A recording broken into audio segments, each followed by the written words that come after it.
Welcome back to the channel, everybody. I'm Michelle, and I'm sitting on top of the reciprocal roof Hobbit hut that James has built for our wood storage. We heat our home with a wood burner, and therefore we need to store a ton of wood to keep the house warm all winter. And we need a structure to cover the wood to keep it dry. So the structure is almost complete, which is perfect timing because, as you can see, it's a beautiful fall day here, but within a month or two we're going to be getting a ton of snow. This is definitely a big thing that we've been working on, and it's so important here to keep our wood dry so that we can keep our house warm. So fall is coming and we need to start getting ready for winter and prepping some things. So I gotta carry on and finish off the roof for the Hobbit hut here for the wood storage. How's it going? Yeah. So we got all these slabs from our buddy Bob there at the local mill, which is what we're going to be using for the next stage of cladding out the roof. To rip them down, square off the edges, and then obviously cut them to length, and it's going to give a bit of a fan effect from the inside. That's the next stage.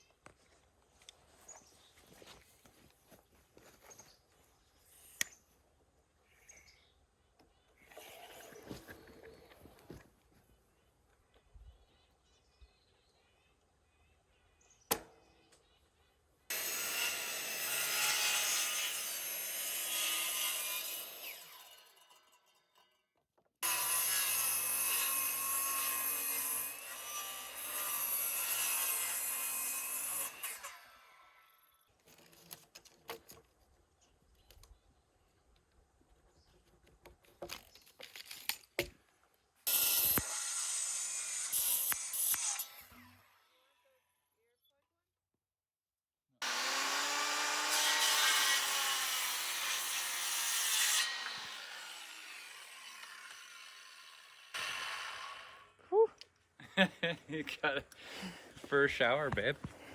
Fur shower? Yeah. It's a little messy around here. Yeah.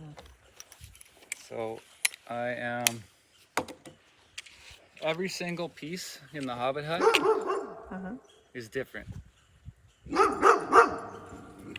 Jojo, that's very bad timing. Come on. No, Come on, just George. walk. So every single piece in the whole Hobbit hut, there's not a single piece the same. So what do you have to do for every slab of wood here? Okay, so just so people know what we're talking about, this is what you call a slab.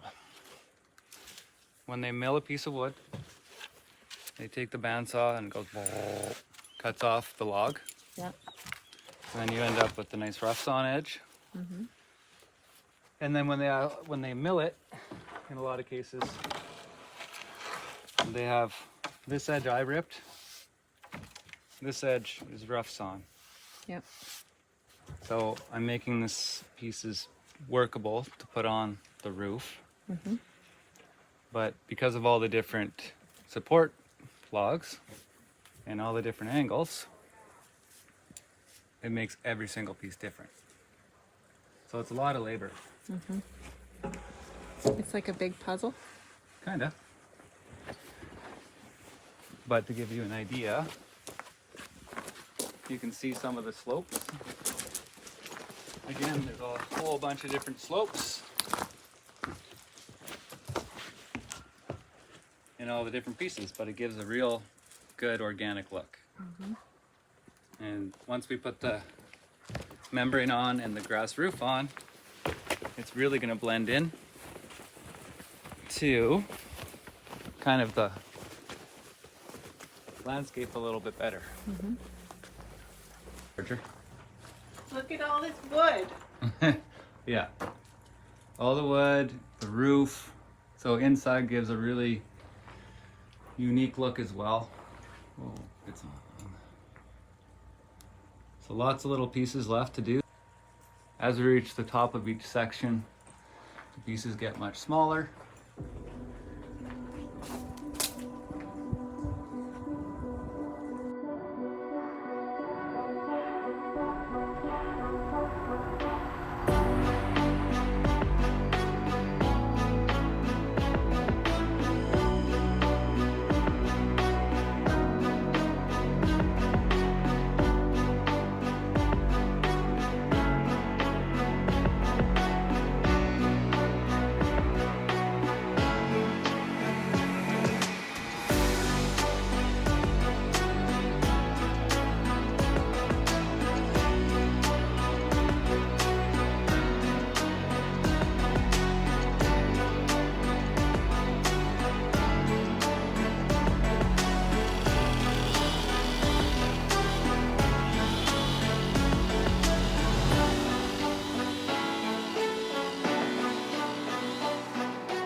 I'm covered in sawdust.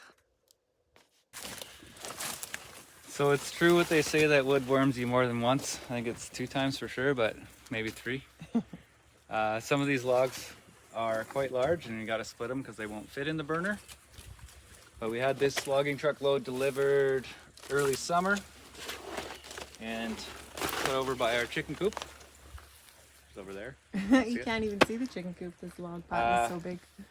Started processing some of this already, but yeah, it's quite a bit of work. So we got to cut it up, get it in Bob's taxi, get it under the wood shelter, aka Hobbit Hut,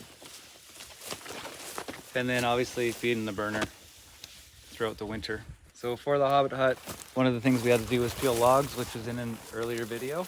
I had to peel some more for the fascia. So I got a good pile of stuff here that Michelle's gonna grab to put on her freshly planted garlic. That's going to be my mulch for my garlic that I planted. That's going to sit in the ground all winter. Yeah, and then these big logs, we're hoping to use them potentially for our geothermal greenhouse project, which we have yet to start, although we have plans for. These are nice big diameter logs, all around 16 feet.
My dad was here this past week and we planted 96 cloves of garlic in this strip here in the outdoor no-dig garden.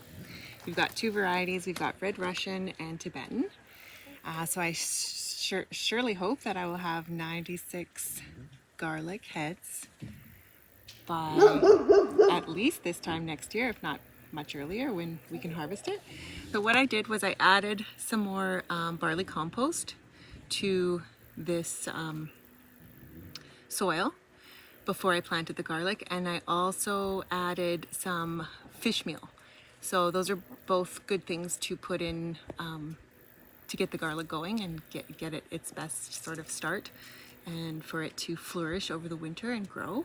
And the most important thing to do, because it's going to overwinter here, is I need to cover it in mulch.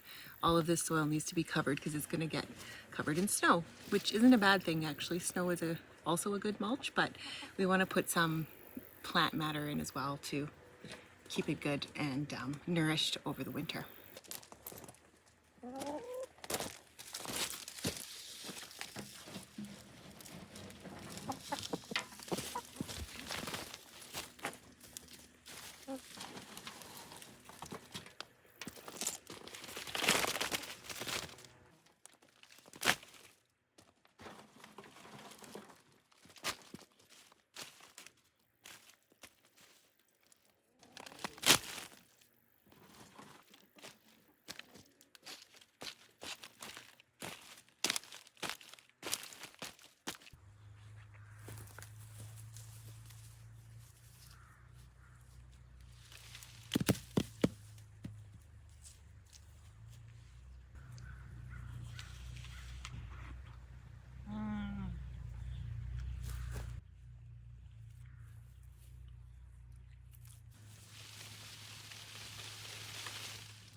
That was my one that I had a bite out